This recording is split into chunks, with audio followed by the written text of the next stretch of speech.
Hi guys, it's Pocky D with Kimberly Balduf. and we're doing our top 10 list, but this top 10 list is special because we're talking about anime, so we're talking about the animes that need their own sort of special sort of love. This time around, we're going to be talking mine and hers. So first, mine is Monthly Girl Nizaki-kun. This one is kind of weird. It's sort of an inside baseball anime sort of thing. The main character basically falls in love with the main male character who is basically a manga-kun, a guy who makes manga. And she confesses her love to him. And she goes, I'm a big fan of yours. I love you. Here is her love letter. He takes the love letter and says, thanks for being a big fan, his name. At which point she realizes he thinks she's just a fan and wants to become a manga artist. And it ensues from there. And yours? I hadn't heard of that one, but now I kind of want to go watch it. It's really fun. This is one that some people may fight me on actually being an anime, but considering who created it, who actually did the animation and everything behind it, if you're a fan of Daft Punk like I am, I'm sure who isn't? Yeah, who isn't? Interstella 5555 is an absolutely amazing anime, and I know I'm going to get some fight and some hate comments again, probably for this as well, besides Star Wars down there. Yeah. But it is just so amazing. There's no dialogue the whole way. It's just Daft Punk's music, and just the visuals alone tell this very beautiful story. It's got great character designs, great visuals, backgrounds, ship designs, character designs, everything. I think it's got a little bit of everything. It's basically like a very long, drawn out. The story is told through Daft Punk music. It's sort of something akin to like what the Beatles and Led Zeppelin and a lot of guys, Pink Floyd did, where they would put their music to a story and then it would get animated or acted out. In this case, it's done by the great team who originally were responsible for Interstellar 666 and Captain Harlock and Space Voyage, Galaxy Express. So definitely give this one a shot. I don't know where. I think this one you can find on Amazon or other places. Our number 8 is Special Combat Unit Shinesman. So, are you a fan of guys in power armor beating the crap out of villains that are basically look like something out of a rubber suit? And you think this is a little too serious? Man, don't you wish it would make fun of itself? Shinesman's it. This is one of the few times I'm even going to say, watch the dub over the Japanese one. The Japanese tracks and the voice actors are great. But the dub actors take it that one little step further, even making fun of how sometimes their lips don't match what they're saying, or even matching the sort of pitch and things that they need. Shinesman's one of the best lines for Shinesman to give you a sense of the feeling of this anime is, I can't die yet, I have a date with Turkish twins. And now you know the sense of this anime. I thought you were going to go, and now you know the rest of the story. I'm not Paul Harvey. The only time I'd ever seen that is when I was at Otakon and they did MST3 anime. And Yes. that's the only time I enjoyed it, to be 100% honest. It's one of my favorite because I also like the Power Rangers and stuff like that. And Bubblegum Crisis. But up next for mine is number 7. It's one I'm not sure if anybody really knows about it. If I've ever mentioned it to someone, they're like, what?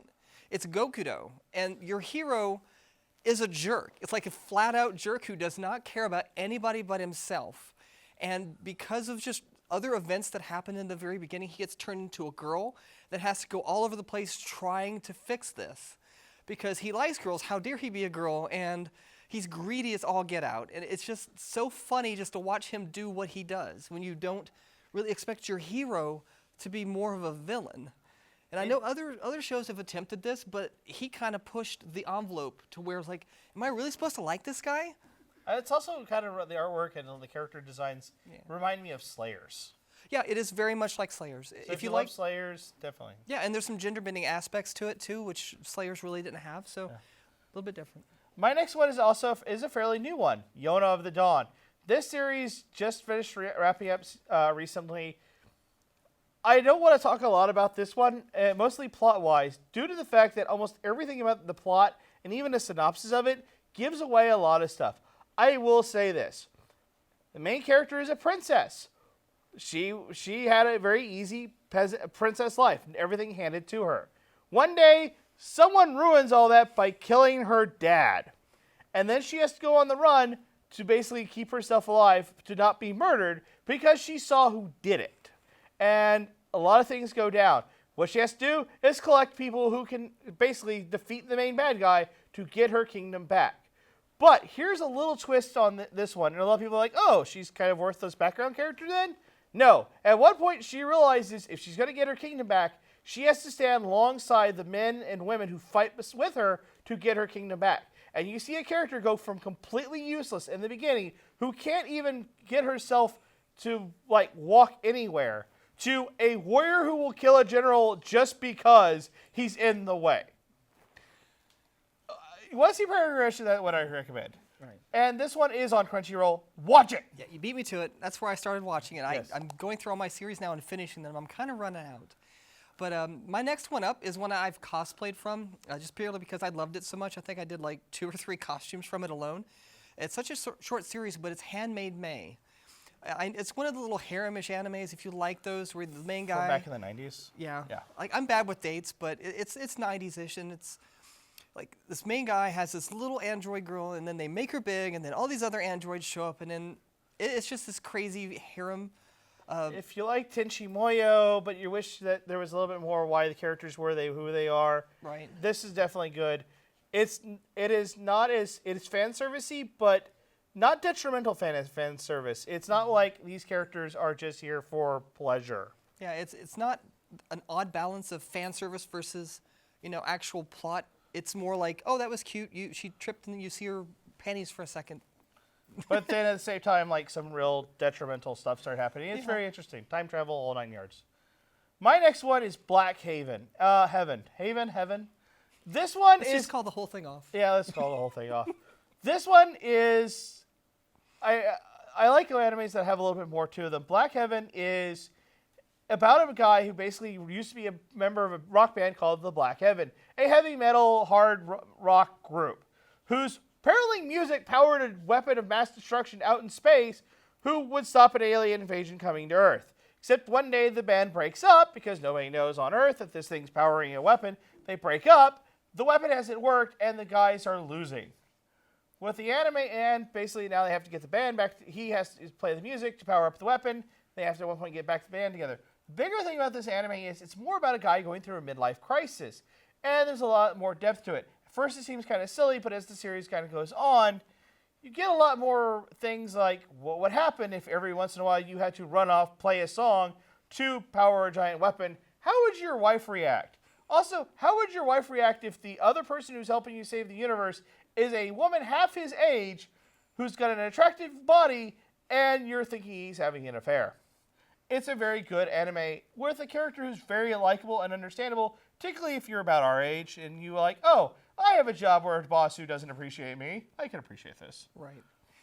Well, this next one up is a little bit more near and dear to my heart. It's I, My, Me, Strawberry Eggs. And it hits a few different points as far as, like, equality. The guy has to get a job. He's just out of college. He wants to be a teacher. And the first one he tries, it's a college, not a college, but like a high school where they don't hire male teachers. They have this policy of men can't be teachers. Men aren't very, touchy-feely. They can't help teach. They're just useless. It's because of the headmaster. And to get in, he has to... Headmistress, right. Headmistress. He has to dress as a woman, has a voice changer, the whole 9 yards, gets the job, and then it's all this wacky stuff that ensues when he has to try and live the double life, avoid being caught, and then put into some precarious situations. And there's the whole, like the main girl has a crush on him, but she thinks he's a girl, and she starts to question herself, and then later, not going to spoil everything, but it gets really interesting, and it battles a lot of equality points for me, and I really enjoyed it. I also liked about it was that the main character wasn't like, oh my god, women, yes. He actually genuinely is there as a teacher. He wants to be a father, kind of a more father figure. He doesn't see these girls as an object of affection. He sees them more as, I am here to mold their minds, and that's what I'm here to do. Yeah, he really cares and just wanted the opportunity. Right. But he had to make it happen by doing that. Right. And then there's some really awesome twists and turns, and storytelling in this one, A+. Yeah. Oh, yeah. My next one is one from the good old days of Genion, made by the guy who made Tenchi Muyo. And he said he rarely must have watched Evangelion and go, man, that was depressing. I wonder if I should make my own version of Evangelion. And he does. This great creator of Tenchi Muyo made Dual Parallel Troubles. an anime that deals with parallel worlds. But here's the fun part about this anime. It also deals with characters with dual issues. Many of the characters come off really simple, even the villain.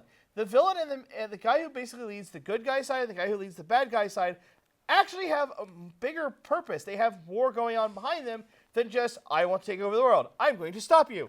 And then it goes beyond, way beyond that. It gets really interesting. Even the villains themselves seem to be more doing it for a reason, which is actually explained in the plot, to the point of they declare their attacks 3 to 4 days ahead of time and when they're going to do it, so the mass populace can leave that area so they can have a giant battle so no one gets hurt. That seems kind of weird to you, and like, why would anyone do that? It's actually explained in the plot, and it's really important.